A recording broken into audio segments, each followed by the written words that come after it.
Give me one moment.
Okay. Good evening, everyone. It has Good been evening. a little while since we've gotten together to talk about Ukraine. That was mostly because we were waiting for something to happen, and surprise, something happened. Um, at least something of consequence. So, last week, Wagner announced that they have taken the last major road in Bakhmut that Ukrainian forces were holding, while simultaneously Ukrainian forces started pressuring Russian forces to the north and south of the city out of the way as they start to try to take back some of the vital heights around the city. And there was a raid into Russia itself from a Russian separatist. So the group is called the Free Russian Legion. They're a group of volunteers, um, basically a part of the Ukrainian Foreign Legion. Um, I'm not sure as far as their size and like as far as their overall size. Um, and as far as the raids are concerned too, I haven't actually, I've heard about them, but I haven't seen what damage they did. I know they attacked a few outposts. I believe they captured some Russian captured Humvees or destroyed some Russian captured Humvees. They I don't, captured some vehicles. yeah. As best as I could determine from yesterday's news, there was an OSINT reports there was about 13 different vehicles worth of men that crossed Hmm. over into Belgorod Oblast and attacked a number of Hmm. villages, possibly Belgorod itself. Uh, Hmm. this caused Russia to pull forces away from various parts in the front in Ukraine, and a very large number of them to engage those troops and retake Hmm. that territory, which was My guess is it's probably a diversionary tactic by the overall Ukrainian armed forces. The idea now, though, is where, Ukraine's attack is going to come from. One thing that I've been seeing lately is sort of, on the diplomatic front, especially Ukraine trying to sort of temper the West's expectations of what this offensive is going to be like. I think that because of sort of like what we saw with Kharkiv um last year, and particularly with Kherson as well, though Kherson was a slower fight. It still had a bigger consequence when the whole city was basically, the Russians pulled out of the Thanks, entire Pippa. city. Um, but the issue now is that Russia has built up a very impressive defense. Sort Um, of. Uh, I've been looking at some of the satellite pictures, and what Russia has built is a bunch of trenches. But like a trench alone does not make a fortification network. So there are like problems for these trenches. Like they don't have communication trenches, which are trenches that run back to mhm. preceding trenches. So it's like each trench is an individual fight, and that might be somewhat useful for the Russians, but it limits their options to be fluid in their defense. So they can't very easily pull troops from one trench to another or reinforce areas without exposing those troops. So it's almost like Russia's building little islands of troops that can maybe hold Ukraine off for a time. It'll be interesting to see what happens with that. Yeah, that's the big question right now is where what's going to be the major axis of attack, if it's going to be on multiple axes. I have heard too, though, that even the Ukrainian high command and leadership. I mean, there's a reason why they are delaying it, and also which makes sense actually. They really shouldn't attack just because there's this pressure for them to do so. They should definitely do so when the time is right, when they have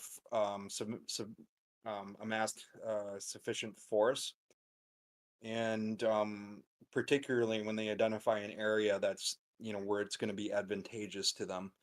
Um, but even so, they are on the diplomatic front, and then also they're trying to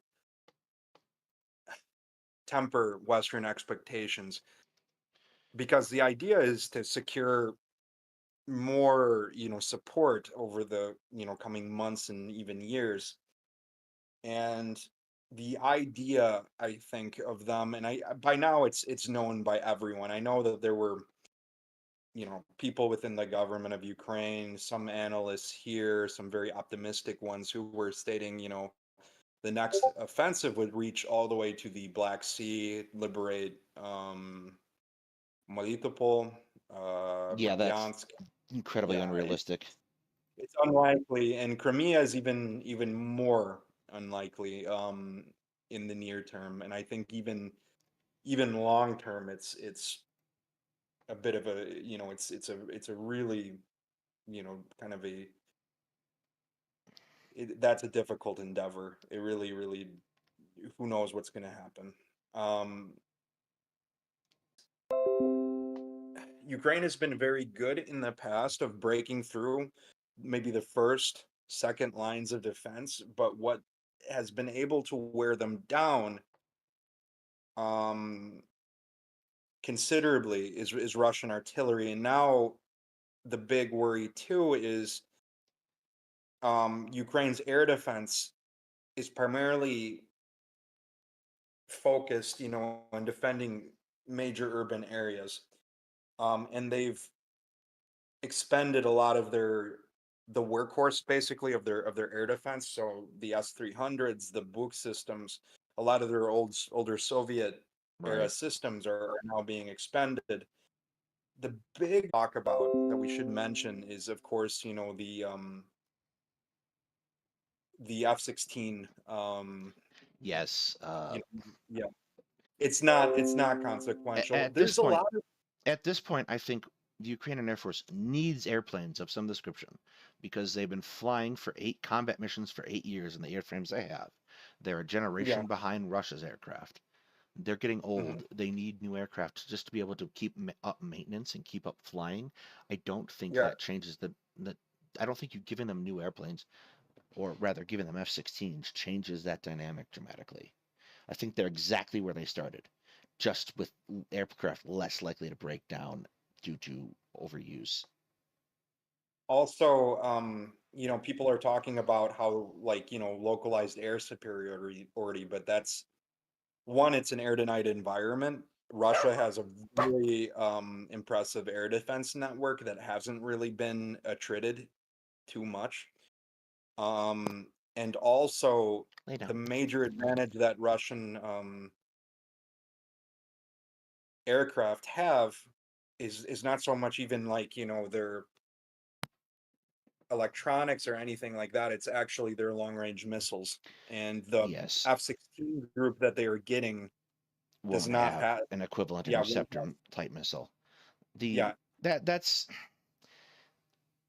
the best thing that giving Ukraine a new aircraft is going to do, or rather, new to them aircraft is going to do, is it's going to allow them to continue the status quo. yeah, yeah. Uh, That's basically, what I've deduced from it too, is that it's gonna at least keep them in the fight.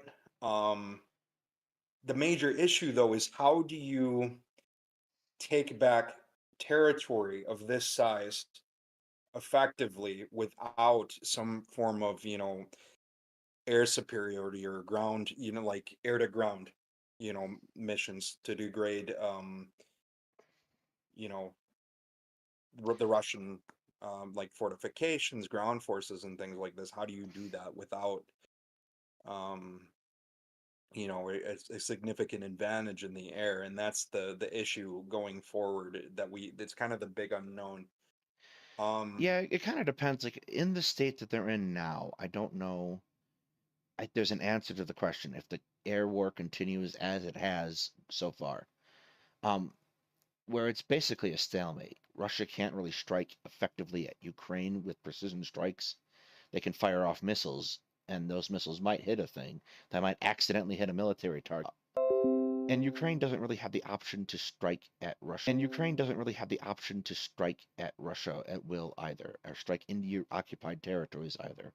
So they're still stuck at a standoff, basically. Russia makes standoff attacks. Ukraine makes whatever attacks they can. Like they're both.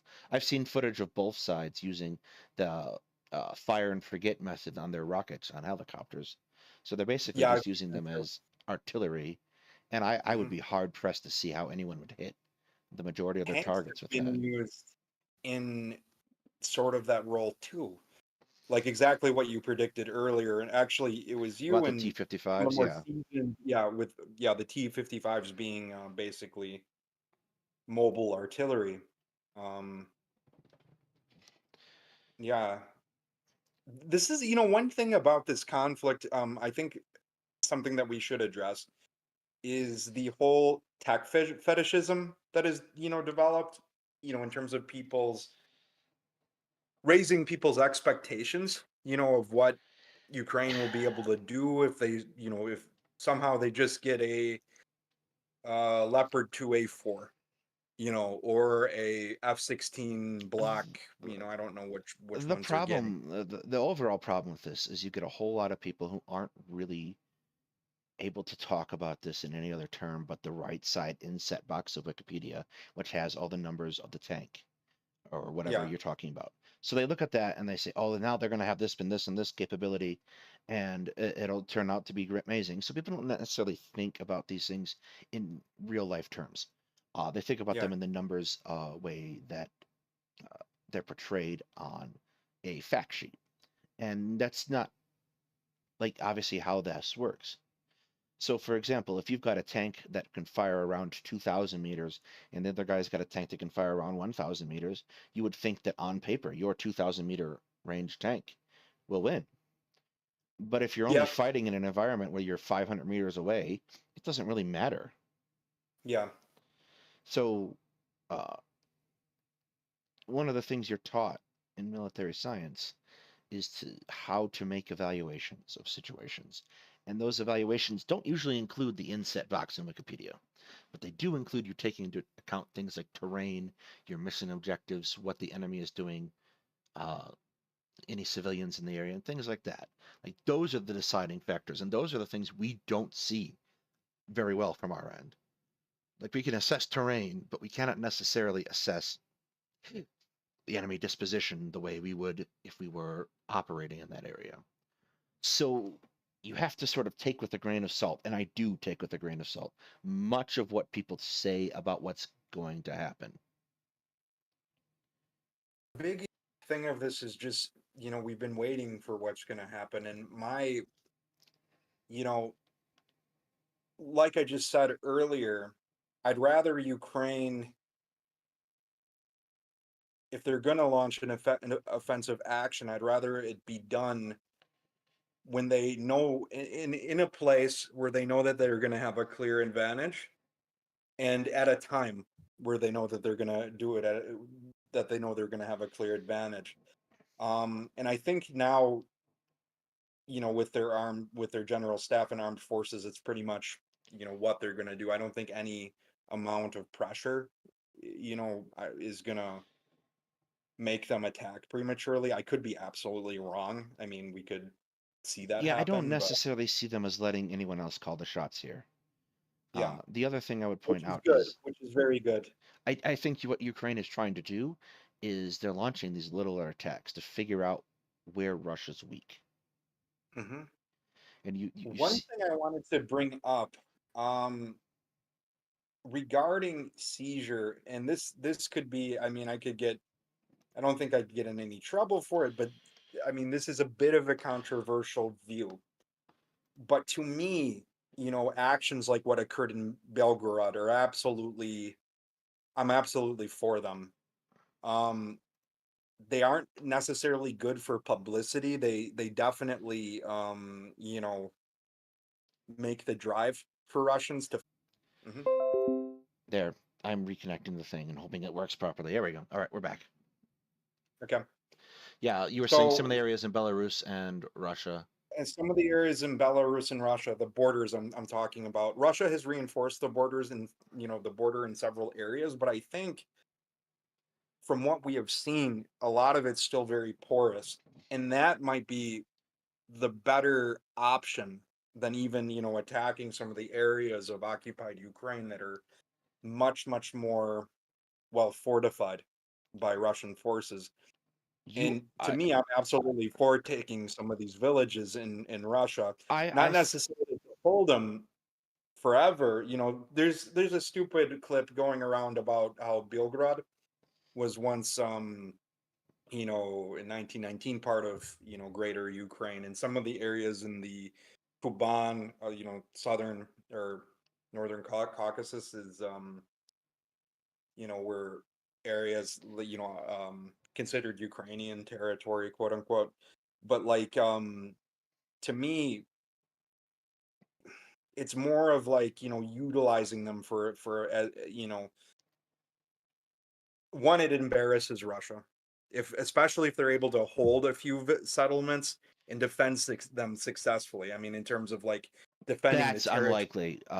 Here's what I think is possible, though. I think it's very possible to send small units across to raid Russian settlements, Hmm.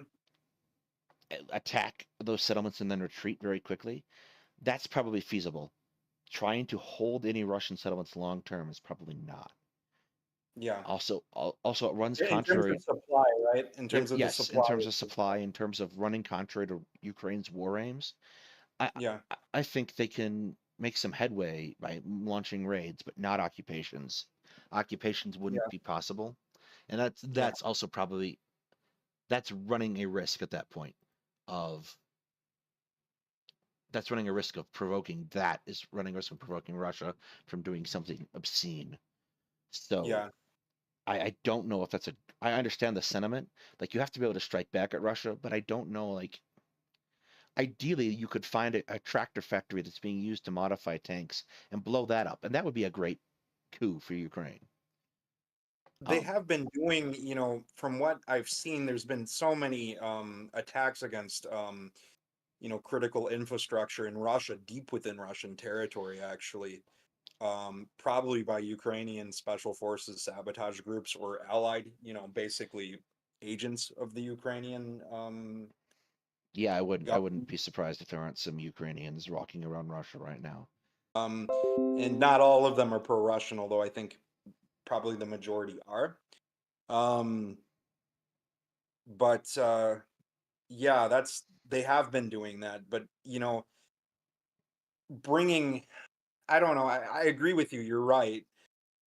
Taking territory and creating like an occupation scenario in those territories, it does run the risk of Russia retaliating in a very obscene way. I mean, they have. It's hard to see how they could get. Actually, no, I can't say that. It's very easy to see how this could get all worse because honestly, from the standpoint of you know Russia's war against Ukrainian civilians, it could be a hell of a lot worse than it has been, and it's been very bad. Yeah, Um, that's like the first, like that's the easiest lever for Putin to push if yeah, Ukrainian forces openly occupy Russian villages, is he yeah, just steps up killings. Um, yeah. that's the quickest and easiest lever. The second is bad night with connections. There we go. We're back again. And the Hmm. second is much more likely to be a chemical attack. I think enough has been said that will probably take nuclear weapons off the table for him. But I would I would be very, very concerned if Ukraine made a habit of trying to occupy Russian villages. Like I'm absolutely sure because all of Ukraine had a shit-eating grin for the last day or so about Hmm. Belgorod Oblast that they helped in some way the faction that has uh, launched that raid and weren't part of it themselves. Like either gave Hmm. them weapons or equipment or supplies or intelligence, but I don't necessarily think that they want to go beyond that at the moment. No, no, they Like there's understand a the certain risks, level of but deniability. yeah, they understand the risks, but actually plans to take and occupy territory were there. Allegedly, the Biden administration advised them, or I mean, like the CIA or whatever contacts within the West advised them not to go that route. But these plans were in place to do that in terms of, to get those leverage, to get Yeah, that leverage. And also there was on the anniversary of the start of the war, of start of the full scale invasion, there was supposed to be a very wide scale sabotage campaign throughout Russia, and this was called off. So, I mean, yeah, that plans would have like been that do difficult. exist. There's Sort of like this, a Churchill style of lighting, Europe ablaze, like yeah, yeah, the that sort trick of of all of this is Ukraine has to keep the war looking defensive, of course. and they can't, they can't. It's very difficult. It's very difficult for Ultimately our though, governments to continue to support them if they appear to be launching an offensive into Russia. and in some ways though, it's such a double standard because you do, and I'm not advocating, Ukraine taking to the war to Russia is a big double standard because, you know, Absolutely. look at how much damage they've done. Look at the atrocities that they've committed, and you know, there are so many. I can tell you this just even from, I have I have friends in Russia. I have people that I know, acquaintances, and when you see how their lives are, how they live their lives versus people in Ukraine, you get the feeling, it's just kind of disgusting. I mean, they go around like they're just their normal lives, having fun, whereas people that I know in Ukraine, their whole routine is basically based around, air raids, air attacks, bombings, and they've been thoroughly terrorized by what has happened to them and changed by what has happened to them.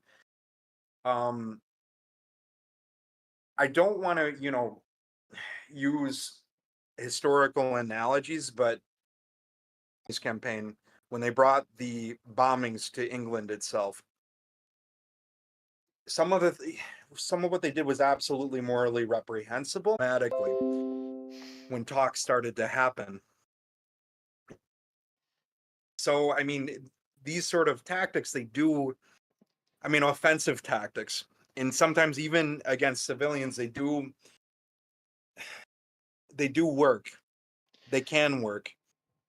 I wouldn't deny that. I just would Yeah, point out that it's very difficult to. Russia will disproportionately respond compared to the United Kingdom. of course. Um, Um, like Russia does a war crime. Russia's setting a war crime record in Ukraine every week. So I mean, I wouldn't go as far as to say that actually, compared to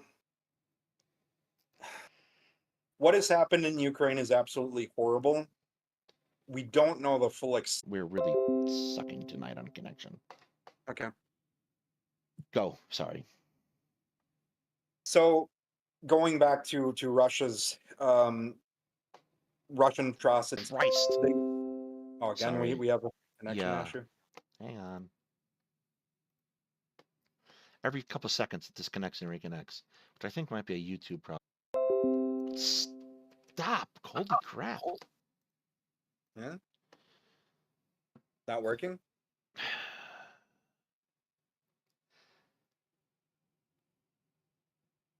No, it's not. Okay, now we're back. Okay. Go. So going back to the topic of Russia's war crimes against Ukrainian civilians during the course of this war, um, there's a lot that we don't know, particularly what has happened in areas that are occupied by Russia. Mariupol, for example, we don't know the full scale of atrocity that occurred there.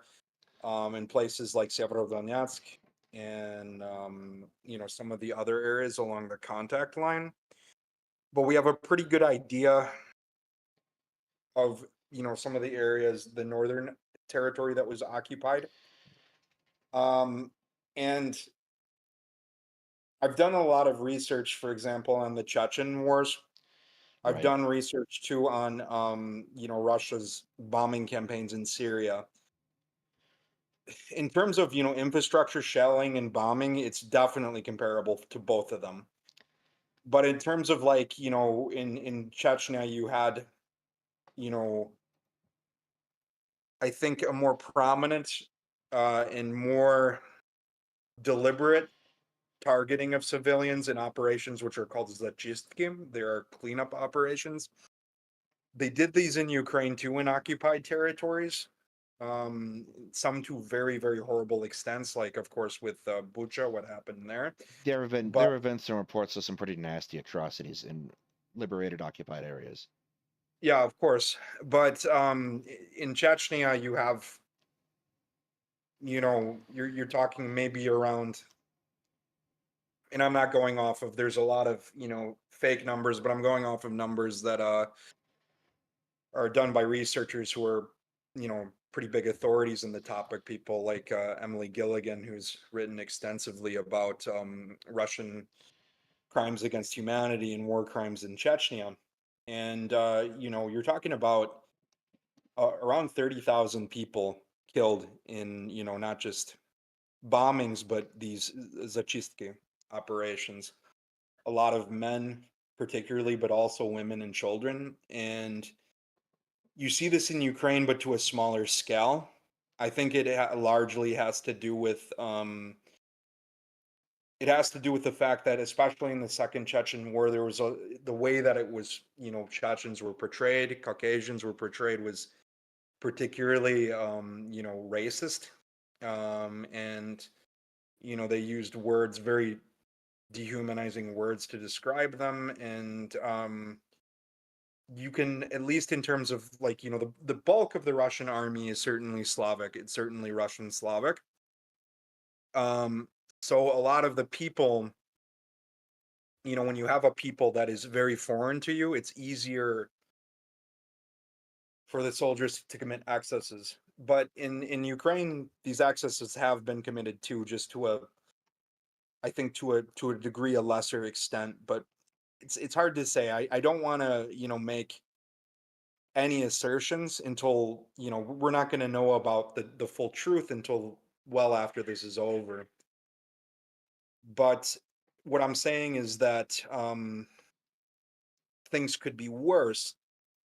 And when you mention that, seizing territory, God forbid, during these sort of raids, during these, when they do seize territory, civilians get killed, even by accident. And Russia can twist that very, very easy and use it as justification for an intensification of their terror campaign in Ukraine. And they can also, it'll also, that sentiment will spread to soldiers. And I think atrocity will be, I mean, at the ground level, I'm not talking about air raids or anything like this, but atrocity, with people deliberately shooting, civilians. Yeah, That's going to that's become, that's kind of where I would yeah, think Russia would start if there yeah, was major raids into their territory. They would yeah, start just they'd start gunning civilians down pretty willy-nilly. yeah. While I am in the middle of this, I have posted and pinned a link to our Discord. We're gonna take some call-ins if you guys want towards the end of the show. So you could hop in the green room there, and I will pull people in if you want to call in a little bit. Uh, The other So, thing, the other thing I would go ahead. point out is what Ukraine has been pretty successful around Bakhmut at breaking Russian units up and pushing them back, and I think they're looking for areas that they can strike at, and hopefully, Wagner has said they're going to pull out of the city, and they've kind of changed the timeline on this a couple times. But Yeah, that's another question right now is whether they will do that. And I'm kind of, as much as I hate Prigozhin, I mean, he's very easy to despise. I mean, there's some part of him in a very odd way. I find it very amusing at how open he is at criticizing Putin yeah, I'm and amazed criticizing. he's still alive, I'm actually. amazed he's still alive too. And I theorize that it's very possible he's garnered a good deal of support in Moscow, in that they might be afraid of him. They might be growing to be afraid of him. That killing him might not be. I mean, it's kind of like, Stalin was very afraid to Take Zhukov. move against Zhukov, Yeah, Georgy Zhukov, because of how popular he was. yeah. So like, there's two big takeaways I've seen lately in the last week or so about Russia is Wagner and Prigozhin is controlling the Russian media space about who won Bakhmut. Yeah. Essentially he's put it on Wagner and more importantly himself. So that Yeah. was a big coup for him, and that's probably keeping him alive at what stance he's taken. The second thing is they went absolutely nuts yesterday when the raids happened in Belgrade. They went off the wall nuts. Uh, Hmm. to the extent that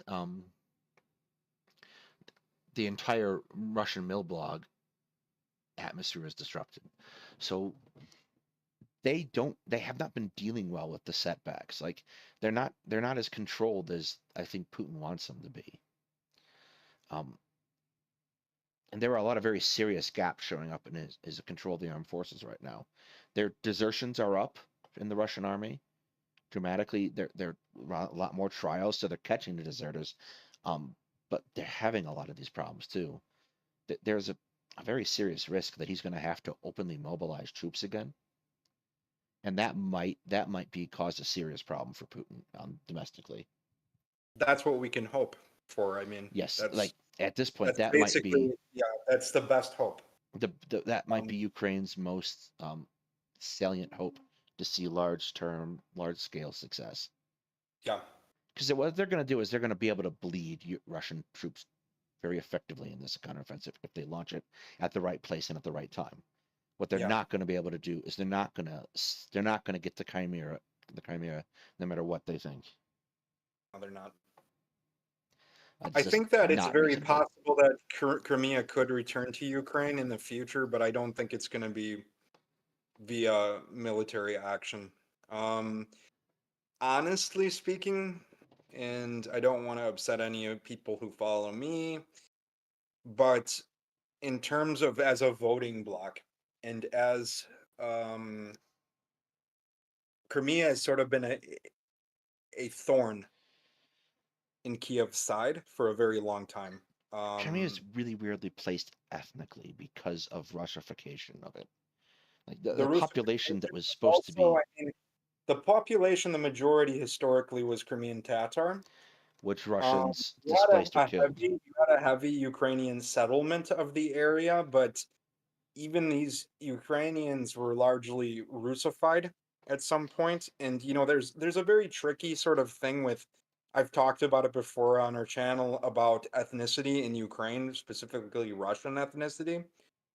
And you can there are a lot of people in Ukraine throughout Ukraine just because of the nature of it not being a sovereign state and also being an area basically sort of the playground of empires.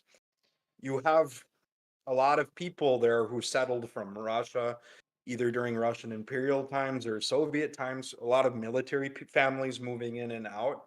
So there are a lot of people that I know with Russian ethnic roots, Russian surnames, that if you ever called them Russian, they would punch you in the face because they're civically, and even like there's a lot of people that I know who grew up in towns like in Chernihiv Oblast, or for example in Sumy region, that are they speak Ukrainian mostly. So the question of ethnicity with Russians and Ukrainians, especially like East Slavic people, it's really salient. Yes, but I think it's important to point out that Russia does that by design too in some places. Like Oh, they do for they sure. absolutely Crimea want is to make definitely a that place where they it was want done that by design. ethnic mixing and they want this ethnic question to hang over him because it gives them license to do what they're doing. Not in a not dissimilar way to what Hitler would do when he was before he openly attacked Poland, of It is, yeah. reuniting Austria, pulling into Sudetenland, things like that, were justified on the grounds that there were German-speaking people there who belonged as part of the Reich. So that's kind Yeah. of what he's getting at too. And Russia is one of the things to understand about Russia that I don't necessarily think people get is they're a very deliberate player. Well, they will screw things up in the Of course, yeah. um like Russians play a very long game. Um, which is why when I point out that they have a strategic consistency to them, I think it's very important people understand that because whether it's the Russian Empire or the Soviet Union or the Russian Federation, they're basically working towards the same goals. Like they don't really change that way. And like And what those goals are essentially domination over an imperial space, exploitation of the resources in that said space.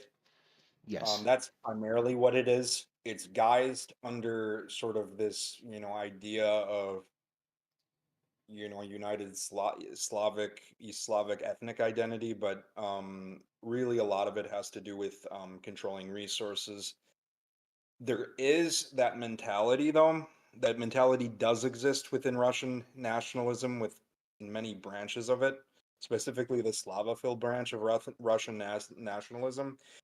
And believe it or not, among the far right Ukrainian nationalism, the Ukrainians, a lot of them who are fighting Russia now, um, there are people who are of the opinion who, believe that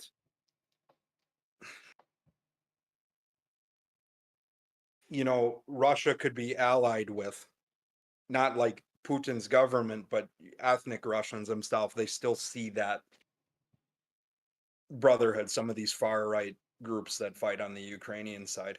Um, the Free Russian Legion exists largely as a branch of the Ukrainian far right groups. They were associates of them. Some of yes, the people who even did that raid. And yeah, they have no problem. These other soldiers, I mean, I wouldn't say general soldiers in the Ukrainian army, but these far right groups, certainly they believe in this sort of East Slavic idea. I don't think they believe in a united Rus or united Russia, but they certainly have that idea. And there's certain people among them, not a lot, but there's still some certain people among them who believe that this is all the work of a small group of people. I'm not going to get into it, so we don't get Conspiracy theories abound. yeah, but you get what I mean. Some sort of protocols of the elders of Zion style conspiracy Yes, theory. I am so tired. I've been. It's a long story.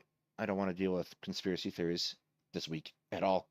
Really, I understand that, but I've been again, knee deep in this, reviewing a lot of old crap about black nationalism that went down on YouTube, and I'm so tired of it. I really am. I'm 7 hours into what should have been a 2 hour conversation. but you get what I mean. Yes, What I'm there saying. is like there's the same kind of media atmosphere that exists in Ukraine and Russia that exists here, where people will necessarily take things out of context and run with it, um, to create these weird uh, counterfactuals that are running around. Do we have any callers coming in? I don't see anyone yet. Hang on, let me look. I'm just throwing it out there if people want to go in. We're at a rough time today anyway. Anyhow, there's a possibly bad news happening on the front for our country today. What's that? Uh, at this point, I'm not entirely certain we can avoid defaulting on the debt, and it looks like some people agree with me, uh, which could Oh, cause the most significant economic disaster in American history. So that'll be fun.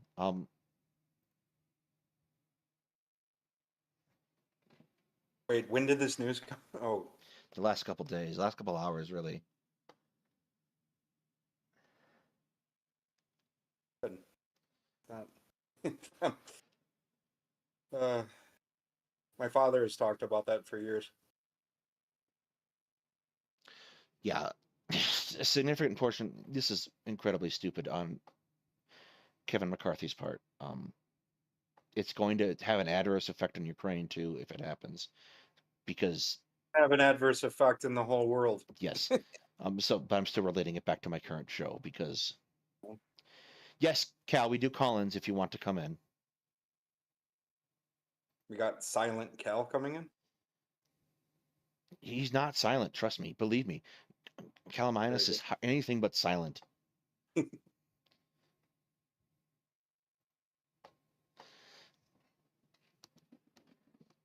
Um, let's hop in the Discord into the Green Room voice channel, and I'll drag you in.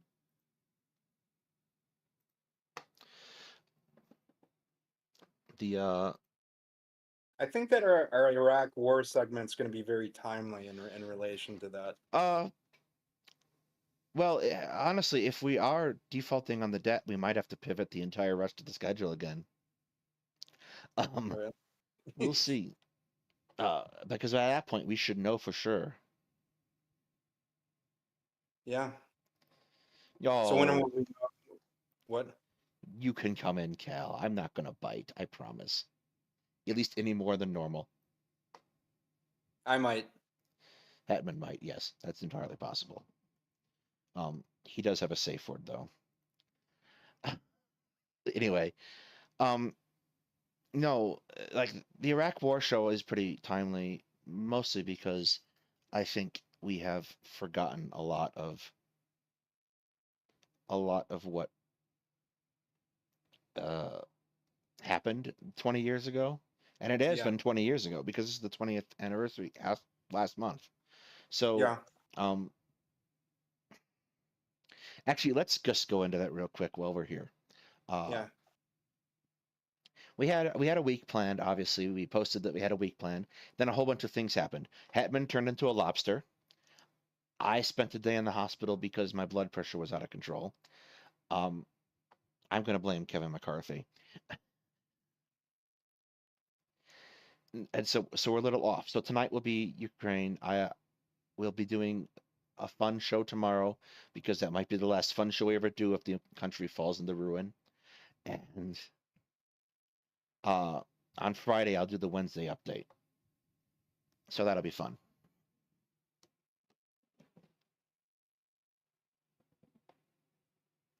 If the economic crisis would just stop the war in Ukraine.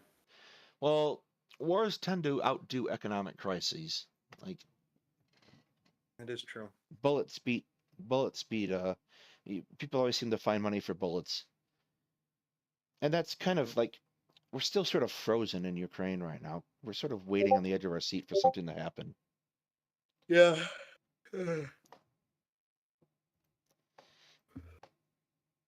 And we're still sort of waiting on the edge of our seat for something to happen. But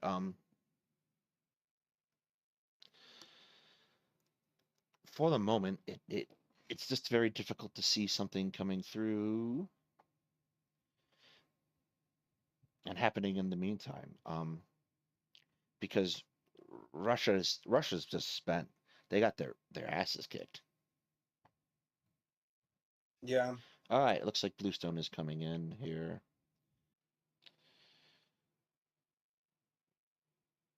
Are we ever going to get President Sunday to come on our show? We will see.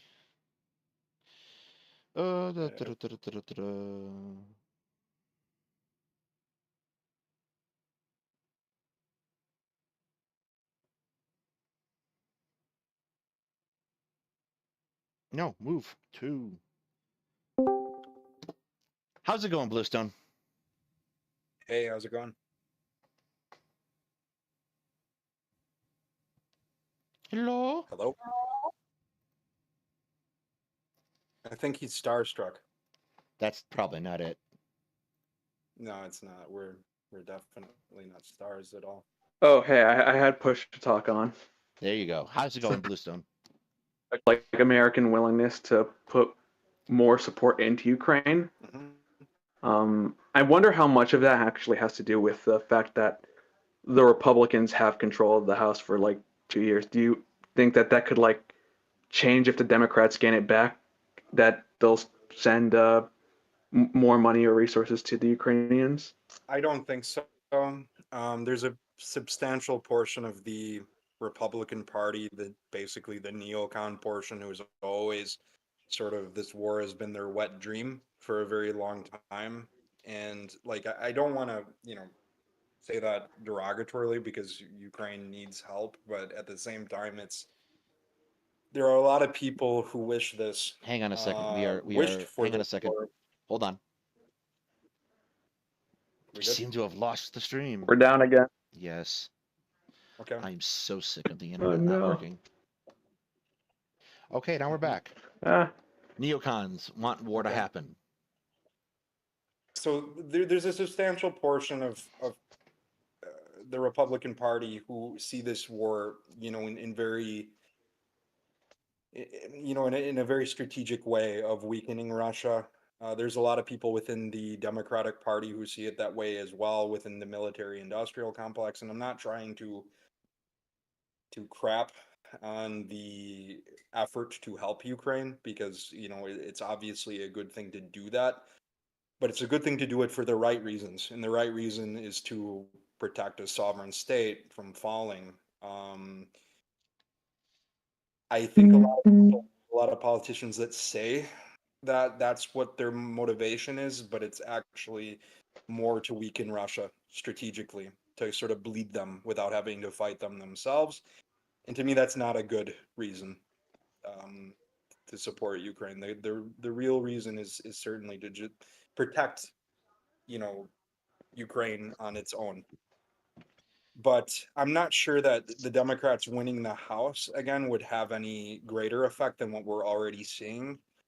There's also sort of reaching our limit to what we can realistically do to support them, mainly because, as me and Daedalus have talked about before, there's a limit. We were never really, for the last 20 years or 30 years, preparing for a peer adversarial battle with Russia. So, you know, a lot of our military production, our production of ammunition, things like this has been geared towards fighting, you know, insurgencies. Yeah, I would. And Ukraine, you know, a battle like what is taking place in Ukraine is really, it's sort of unprecedented in the last, I would say, easily unprecedented in the last 30 years in terms of ammunition expenditure, in terms of, you know, of the amount of munitions dropped, things like this. So it's a really, really intensive battle. I don't think even people realize, appreciate the full extent of how, you know, militarily how big some of the, how big this war is. I think it's like the only war maybe within the last 40 years that I think maybe could be comparable would be maybe the Iran-Iraq war. Obviously, I know that we expended a lot of munitions in Iraq and in Afghanistan, but I don't think nearly as much, especially now that a lot of our munitions are quote unquote smart. So, yeah. Here's the thing: the United States military has changed gears. It basically changes gears every single time they get into a fight. Um, Mhm. so what we started doing is we started redesigning the military around fighting insurgencies, and it never occurred to us to have this kind of long, sustained combat. You need to lay down, Bubba. This long, sustained combat. So, insurgents killed in Iraq, for example, it's still Connection. it's still a. Is it? We're losing connection again? Yeah, we are. Yeah, on your end, yeah. It's still a. Yeah, We're your not end is a little equipped fuzzy. for the job at the moment. Yeah, I know. Please, yes. I'm going to jump for. Well, And we're back. Okay. I'm so sick of this. I have Google Fiber. This is ridiculous. We should have a much better connection, at least on my end. Yeah. Hetman, maybe you should be the one to stream. Maybe actually, If you can figure out the let's buttons, meet. Let's meet and let's try to I'll give send me you the some stuff. lessons on how I can I'll go. send you the stuff to set it For up, sure. and if you can set it up properly and make it work, and Sure, let's maybe try it. I mean, actually, I don't have Google Fiber. I have AT&T Fiber, but I think once that that's still significantly better than what you got. yes, once the Look, fiber if we goes in can this neighborhood, it'll be fantastic. Yeah. look, if we can quickly train up Ukrainian soldiers up to NATO standard equipment, all right, we can certainly teach Hetman how to be a good streamer. All right, I believe in you, Hetman. You've never seen him use technology. Yeah, I'm pretty bad with technology. You know, going back to actually to the stereotype you were brought up, you know, one thing that this war has taught me is that, you know, I'm actually not sure that certain NATO armies would do as well in this situation as Ukraine has, actually. And a lot of military, you know, even our military in the last, even maybe up until the Korean War, maybe hasn't dealt with a side that could, you know, fight them, you know, in parity in terms of artillery rounds and in terms of, you know, like basically like, you know, with I'm gonna try to drag this munitions. dog out. Hang on a second. You guys keep going. I'll be back. Okay. So that's kind of like the thing. I'm not sure how we would do fighting Russia, but Ukraine has a lot of experience doing that. They have experience with it, you know, since 2014, Yeah, more like or nearly a decade at this point. yeah, more or less nearly a decade. So, you know, it's one of those things that you know, one, they're really tough individual soldiers. I will give Ukrainians that. They're innovative, you know, in terms of, you know, making things work on the fly. Their main issue though is they also suffer from a lot of these Soviet era issues. Um Also like me and Daedalus have talked about, you know, they have actually inherited some of the better Soviet practices. such as mounting a very, very determined defense. Defense in depth is something also that they've mastered quite well. So I mean, yeah, like Ukraine is sort of a hybrid of these two schools, both for better or for worse. And for better and for worse is the Soviet side mainly, I would say. But at the same time, I'm not sure how a NATO army may be outside of ours, and even with ours, because we haven't fought an adversary like Russia. The United States is very, very good at winning battles, but they're not very good at stringing those together into a coherent strategy. No, they're not. Uh, And when air superiority is denied in any area, our troops don't really do all that much better than any other army in the world. And in fact, actually, I'd argue probably against Russian troops, some of the more seasoned units, they probably fare pretty poorly. But yeah, I mean, having absolute air superiority and naval superiority is basically what enables us to dominate the battles. Would in terms of the air war, do you think that air superiority would be denied over large sections of Russia? so here's I mean, the United States has a If we were to particular take this problem here. north, Uh, yeah, the United States has a particular problem. We definitely have the planes that are required to match Russia.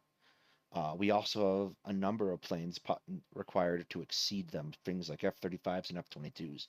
We don't have enough. yeah, So what United States could do is it could find local air superiority in a fight. Like if United States had to win an air war over Kaliningrad, I bet you they could do that. If they had to win an air war over uh, Ukraine, maybe. But they can't do that, all of that. They can't do everything that we have to do with what we have.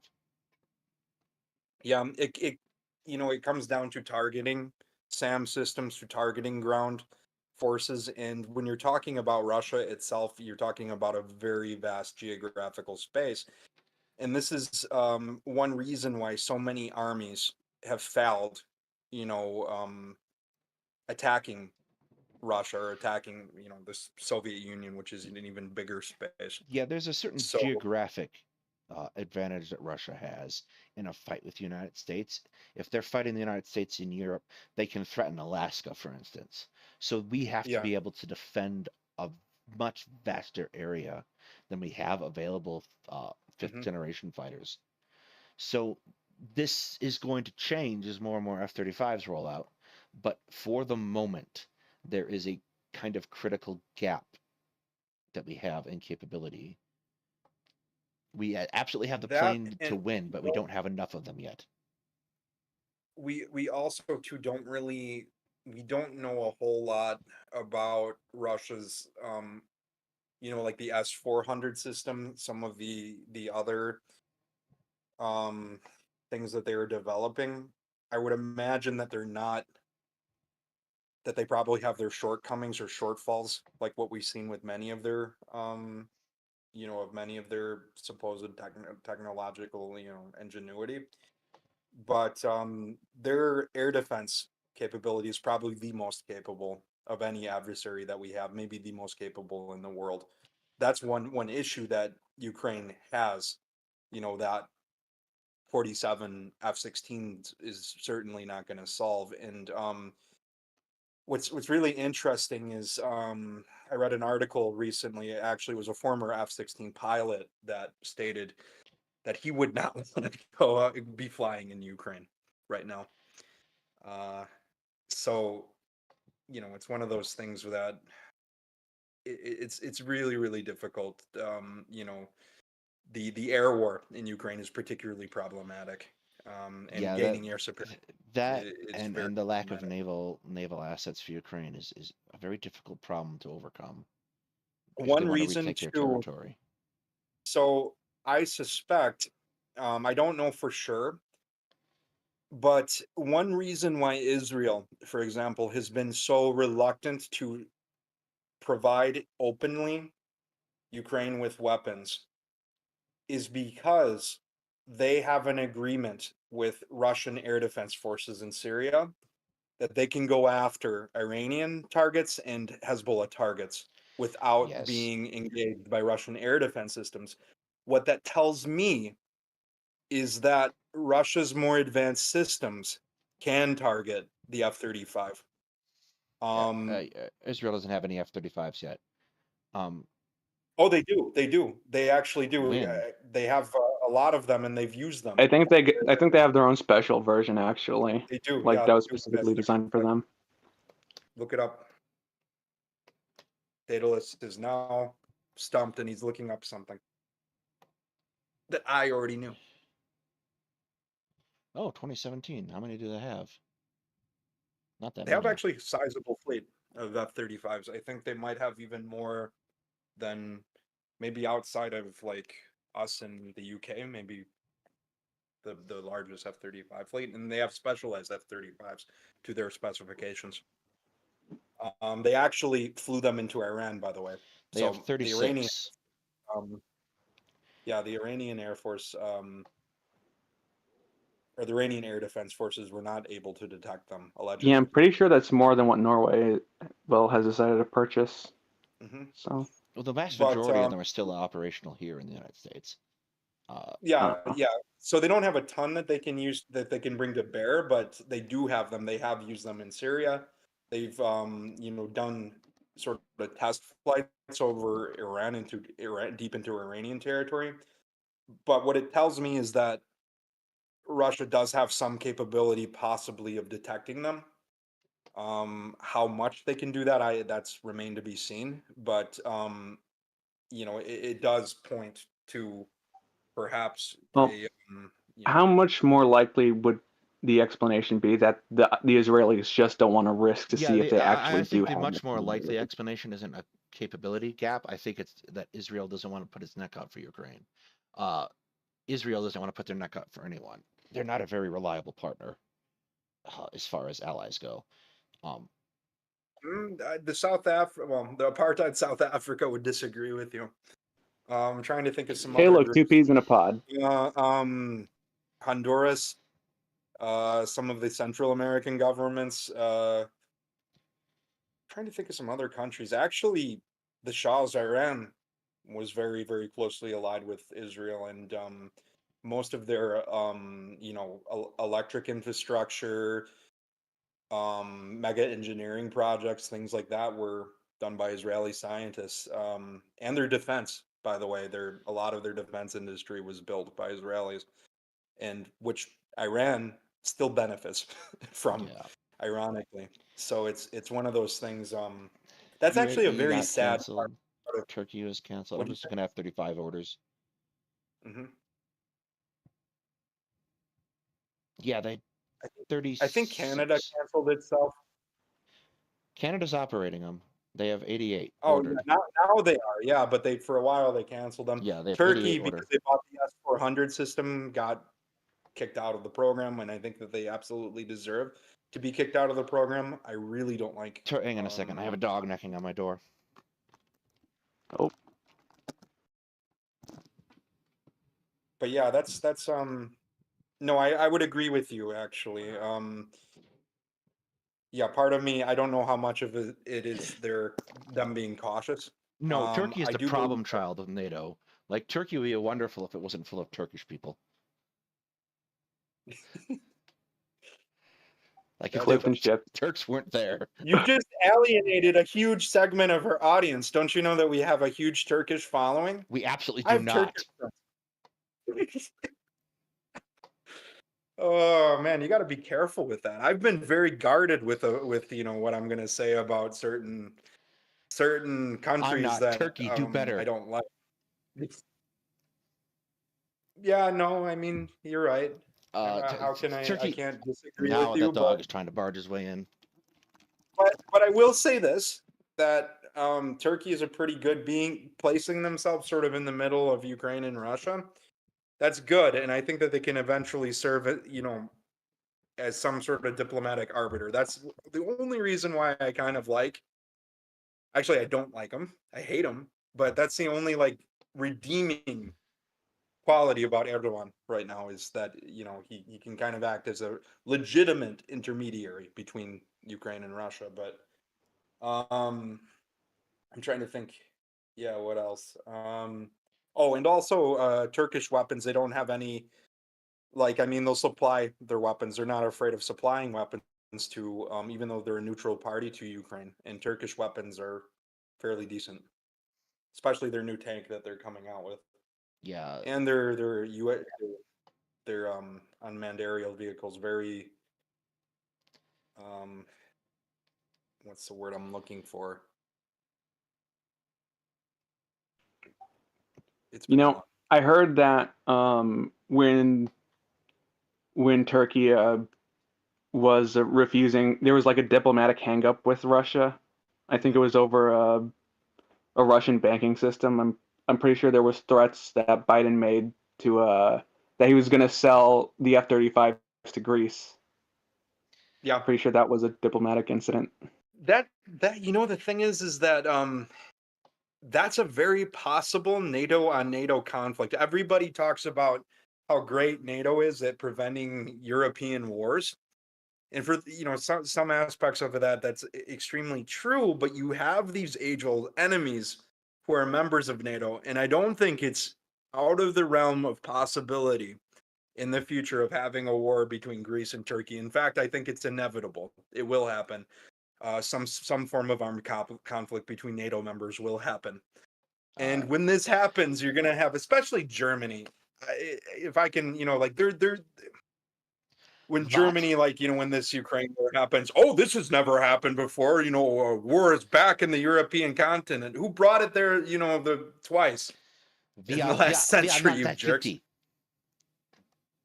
I mean, seriously, like, and also one reason why I don't exactly like, the removal. Well, May 9th is a whole other can of worms, but like, the one reason why, like, I don't like this idea of like Remembrance Day of World War II and the victims is because Germany can participate with the participation trophy. That's BS. If it wasn't for them, that war wouldn't have happened in Europe. So yeah, I mean, I don't know. World War II the European front in World War II pretty firmly on Germany. I'm not sure they're to blame for World War I don't really like this whole idea. Like the Baltic states, like, for example, they